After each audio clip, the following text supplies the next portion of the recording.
in the book, I love the story that you talk about where you were rummaging through a bin at a sort of church sale and found a bunch of books. And that is what began your passion for reading. Obviously, you're known as one of the world's best orators, and part of that comes from what reading and books have done to your life. Can you talk more about that as well? Well, you're right.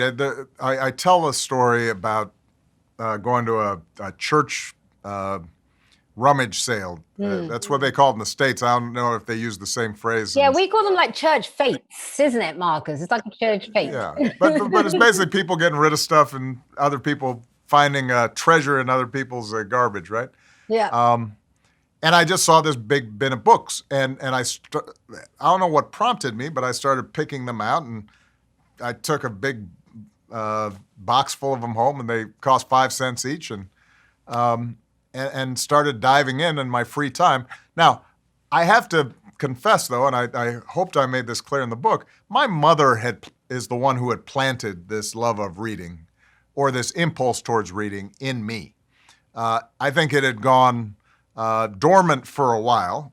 Yeah. But didn't she wake you up at like 5 a.m. to make you read it? Right. So in that sense, you were mentioning that Marcus's mom, deserves to write a book as well. I think so often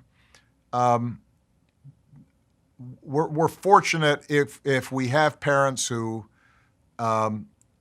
inspire that sense of seeking out knowledge and inspiring curiosity. And parents don't have to themselves be super highly educated to still encourage their children to say this is important. Michelle, my wife, who obviously ended up becoming a Harvard-educated lawyer and is I think widely acknowledged as a rock star, as a better speaker than me. Her parents didn't finish college, but they instilled in her that sense that entire worlds are possible in books. Yeah. And that you can grow and discover and make connections that you might not otherwise have made just by the simple act of picking up and opening a book. That's how I ended up being able to get into college despite not always turning in my homework on time. Was that curiosity had been planted in me, and it got me through those rockier years until I'd grown up a little bit. Fantastic. So Marcus, if I may come to you, first of all, can I just say how proud we are of you? I mean, you are a national treasure. We all just love Marcus. So it's a pleasure to be talking to you today. So now you came to reading relatively late, around the age of 17, and discovering your passion for books then.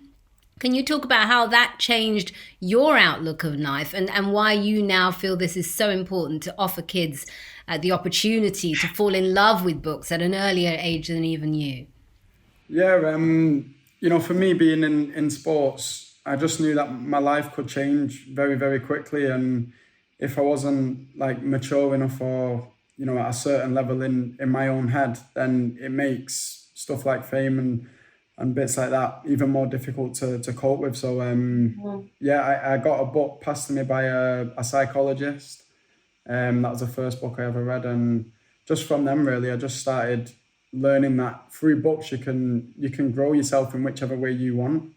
And for me, as the type of person I am, rather than somebody keep telling me to do this and do that, books allowed me to just do it my own way. And I feel like once I learned that about myself, I just never really stopped. I always enjoy reading, and it's not necessarily things to do with sports. It can be to do with anything. And as long as I feel like I'm learning and I'm taking my mind somewhere where it's not quite been before, I feel like as a person I'm still growing and developing. And the main reason why I started passing this message on to the younger generation is because I want them to feel the same thing that I felt at an earlier stage, really, and just give them a head start in whatever it is that they're going to end up doing.